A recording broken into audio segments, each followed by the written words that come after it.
change the world? Start off by making your bed. If you make your bed every morning, you will have accomplished the first task of the day. It will give you a small sense of pride, and it will encourage you to do another task, and another, and another. And by the end of the day, that one task completed will have turned into many tasks completed. Making your bed will also reinforce the fact that the little things in life matter. If you can't do the little things right, you'll never be able to do the big things right. And if by chance you have a miserable day, you will come home to a bed that is made, that you made. And a made bed gives you encouragement that tomorrow will be better. To pass SEAL training, there are a series of long swims that must be completed. One is the night swim. Before the swim, the instructors joyfully brief the students on all the species of sharks that inhabit the waters off San Clemente. They assure you, however, that no student has ever been eaten by a shark, at least not that they can remember.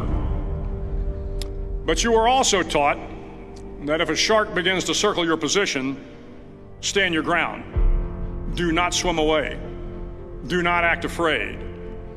And if the shark, hungry for a midnight snack, darts towards you, then summons up all your strength and punch him in the snout, and he will turn and swim away. There are a lot of sharks in the world. If you hope to complete the swim, you will have to deal with them. So if you want to change the world, don't back down from the sharks.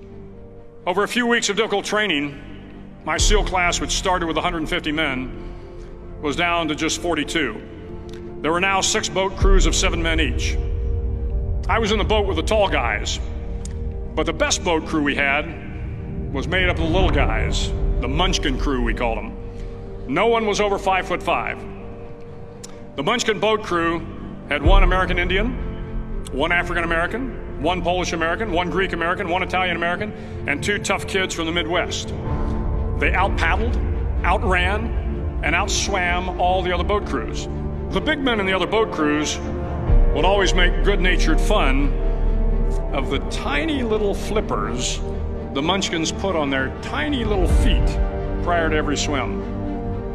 But somehow these little guys from every corner of the nation and the world always had the last laugh, swimming faster than everyone and reaching the shore long before the rest of us. SEAL training was a great equalizer. Nothing mattered but your will to succeed, not your color, not your ethnic background, not your education, not your social status. If you want to change the world, measure a person by the size of their heart, not by the size of their flippers. The 9th week of training is referred to as Hell Week. It is 6 days of no sleep, constant physical and mental harassment, and 1 special day at the Mud Flats.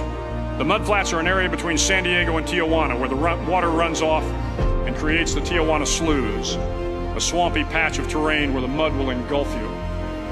It is on Wednesday of Hell Week that you paddle down to the mud flats and spend the next 15 hours trying to survive the freezing cold, the howling wind, and the incessant pressure to quit from the instructors.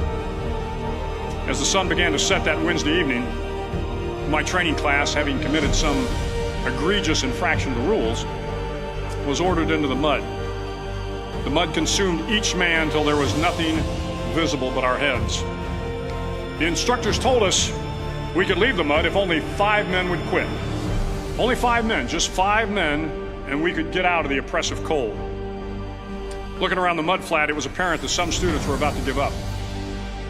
It was still over 8 hours till the sun came up. 8 more hours of bone-chilling cold. The chattering teeth and the shivering moans of the trainees were so loud, it was hard to hear anything. And then one voice began to echo through the night. One voice raised in song. The song was terribly out of tune, but sung with great enthusiasm. One voice became 2, and 2 became 3, and before long, everyone in the class was singing. The instructors threatened us with more time in the mud if we kept up the singing, but the singing persisted, and somehow the mud seemed a little warmer, and the wind a little tamer, and the dawn not so far away. If I have learned anything in my time traveling the world, it is the power of hope.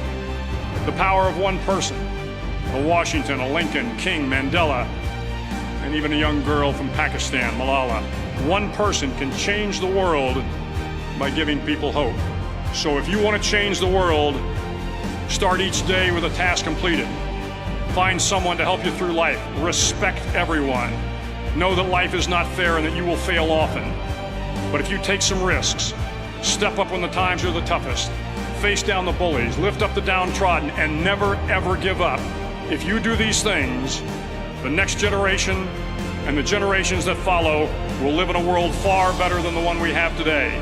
And what started here will indeed have changed the world for the better.